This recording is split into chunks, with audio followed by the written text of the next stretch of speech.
আজকের গল্প বুকে থাকছে পাগলা দাশু, লিখেছেন সুকুমার রায়। পাগলা দাশু, সুকুমার রায়। আমাদের স্কুলের যত ছাত্র, তাহাদের মধ্যে এমন কেহই ছিল না যে পাগলা দাশুকে না চিনে। যে লোক আর কাহাকেও জানে না, সেও সকলের আগে দাশুকে চিনিয়া ফেলে। সেবার এক নতুন দারোয়ান আসিল, একেবারে আনকোড়া পাড়া গেয়ে লোক। কিন্তু প্রথম যখন সে পাগলা দাশুর নাম শুনিল, তখনই আন্দাজে ঠিক করিয়া লইল যে এই ব্যক্তিই পাগলা বাসু। কারণ মুখের চেহারায়, কথাবার্তায়, চালচলনে বোঝা যাইত যে তাহার মাথায় একটু ছিট আছে। সে চোখ দুটি গোল গোল, কান দুটি অনাবশ্যক রকমের বড়, মাথায় এক বস্তা ঝাঁকড়া চুল। চেহারাটা দেখিলেই মনে হয় ক্ষীণ দেহ, খর্বকায়, মুন্ডু তাহে ভারী, যশোরের কই যেন নরমূর্তিধারী।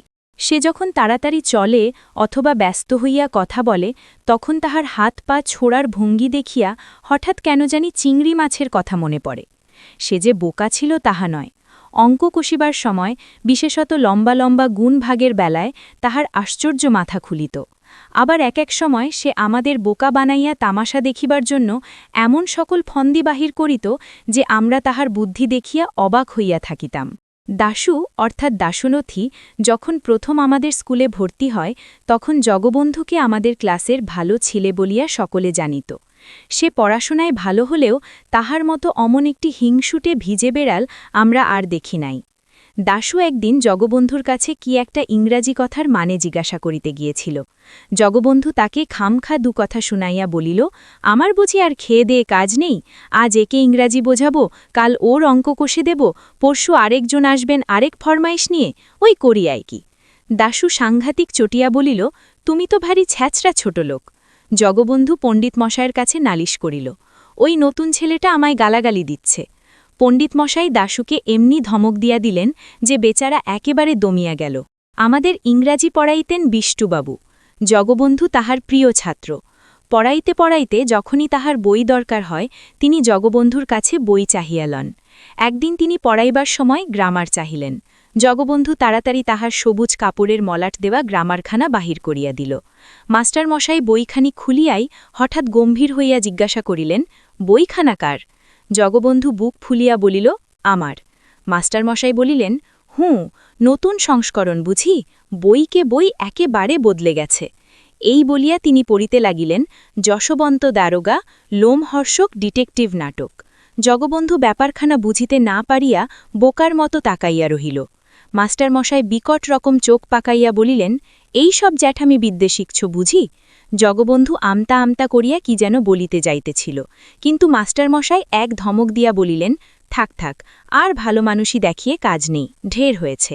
লজ্জায় অপমানে জগবন্ধুর দুই কান লাল হইয়া উঠিল। আমরা সকলেই তাতে বেশ খুশি হইলাম। পরে জানা গেল যে এটিও দাশু ভাইয়ার কীর্তি। সে মজা দেখিবার জন্য উপক্রমিকার জায়গায় ঠিক ঐরূপ মলাট দেওয়া একখানা বই রাখিয়া দিয়েছিল। দাশুকে লইয়া আমরা সর্বদাই ঠাট্টা তামাশা করিতাম এবং তাহার সামনেই তাহার বুদ্ধি ও চেহারা সম্বন্ধে অপ্রীতিকর সমালোচনা করিতাম। তাতে একটি দিনও তাহাকে বিরক্ত হইতে দেখি নাই। এক এক সময় সে নিজেই আমাদের মন্তব্যের উপর রং চড়াইয়া নিজের সম্বন্ধে নানা রকম অদ্ভুত গল্প বলিত। একদিন সে বলিল, ভাই, আমাদের পাড়ায় যখন কেউ আমসত্ত্ব বানায় তখনই আমার ডাক পড়ে, কেন জানিস?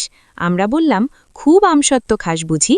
সে বলিল, তা নয়, যখন আমসত্ত্ব শুকোতে দেয় আমি সেইখানে ছাদের উপর বার দুয়েক চেহারাখানা দেখিয়ে আসি। তাতেই ত্রিসীমানার যত কাক সব ত্রাহি ত্রাহি করে ছুটে পালায়, কাজেই আর আমসত্ত্ব পাহারা দিতে হয় না। একবার সে হঠাৎ পেন্টেলুন পরিয়া স্কুলে হাজির হইল।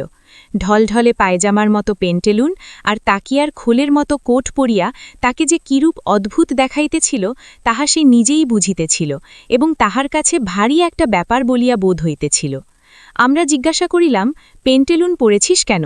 দাশু একগাল হাসিয়া বলিল, ভালো ইংরাজি শিখব বলে। আরেকবার সে খামখা ন্যাড়া মাথায় এক পট্টি বেঁধে ক্লাসে আরম্ভ করিল এবং আমরা সকলে তাহা লইয়া ঠাট্টা তামাশা করায় যার না পরই খুশি হইয়া উঠিল। দাশু আদপেই গান গাইতে পারে না, তাহার যে তালজ্ঞান বা সুরজ্ঞান একেবারে নাই সে কথা সে বেশ জানে।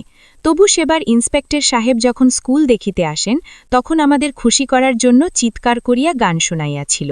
আমরা কেহ ওরূপ করিলে সেদিন রীতিমতো শাস্তি পাইতাম, কিন্তু দাশু পাগলা বলিয়া তাহার কোনো শাস্তি হইল না।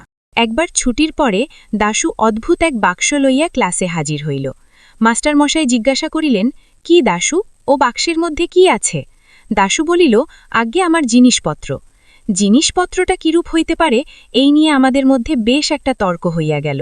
দাশুর সঙ্গে বই, খাতা, পেন্সিল, ছুরি সবই তো আছে, তবে আবার জিনিসপত্র কি বাপু?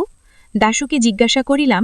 সে সোজাসুজি কোনো উত্তর না দিয়া বাক্সটিকে আঁকড়াইয়া ধরিল এবং বলিল, খবরদার, আমার বাক্স তোমরা কেউ ঘেটো না। তারপর চাবি দিয়া বাক্সটিকে একটুখানি ফাঁকা করিয়া সে তার ভিতর দিয়া কি যেন দেখিল এবং ঠিক আছে বলিয়া গম্ভীরভাবে মাথা নাড়িয়া বিড়বিড় করিয়া হিসেব করিতে লাগিল। আমি একটুখানি দেখিবার জন্য উকি মারিতে গিয়েছিলাম। অমনি পাগলা মহা ব্যস্ত হইয়া তাড়াতাড়ি চাবি ঘুরাইয়া বাক্স বন্ধ করিয়া ফেলিল। ক্রমে আমাদের মধ্যে তুমুল আলোচনা আরম্ভ হইল। কেহ বলিল, ওটা ওর টিফিনের বাক্স, ওর মধ্যে খাবার আছে। কিন্তু একটি দিনও টিফিনের সময় তাহাকে বাক্স খুলে কিছু খাইতে দেখিলাম না। কেহ বলিল, ওটা বোধহয় ওর মানি ব্যাগ, ওর মধ্যে টাকা পয়সা আছে, তাই ও সর্বদা কাছে কাছে রাখতে চায়। আরেকজন বলিল, টাকা পয়সার জন্য অত বড় বাক্স কেন? ও কি স্কুলে মহাজনী কারবার খুলবে নাকি? একদিন টিফিনের সময় দাশু হঠাৎ ব্যস্ত হইয়া বাক্সের চাবিটা আমার কাছে রেখে গেল আর বলিল, ওটা এখন তোমার কাছে রাখো, দেখো হারায় না যেন, আর আমার আসিতে যদি একটু দেরি হয় তবে তোমরা ক্লাসে যাবার আগে ওটা দারোয়ানের কাছে দিও। এই বলিয়া বাক্সটি দারোয়ানের জিম্মায় রাখিয়া বাহির হইয়া গেল। তখন আমাদের উৎসাহ দেখে কে, এতদিনে সুবিধা পাওয়া গিয়াছে, এখন দারোয়ানটা একটু তফাত গেলেই হয়। খানিক বাদে দারোয়ান তাহার রুটি পাকিবার লোহার উনানটি ধরাইয়া কতকুড়ি বাসনপত্র লইয়া কলতলার দিকে গেল। আমরা এই সুযোগের অপেক্ষায় ছিলাম। দারোয়ান আড়াল হওয়া মাত্র আমরা ৫-৭ জনে তাহার ঘরের কাছে সেই বাক্সের উপর ঝুঁকিয়া পড়িলাম। তারপর আমি চাবি বিয়া বাক্স খুলে দেখি বাক্সের মধ্যে বেশ ভারী একটা কাগজের পোটলা ন্যাকড়ার ফালি দিয়ে খুব করে জড়ানো। তাড়াতাড়ি পোটলার প্যাচ খুলিয়া দেখা গেল তার মধ্যে একখানা কাগজের বাক্স, তার ভিতর আরেকটা ছোট পোটলা। সেটি খুলিয়া একখানা কার্ড বাহির হইল। তাহার এক পিঠে লেখা, কাঁচকলা খাও, আর অপর পিঠে লেখা, অতিরিক্ত কৌতূহল ভালো নয়। দেখিয়া আমরা উহার মুখ চাওয়াচাওয়ি করিতে লাগিলাম।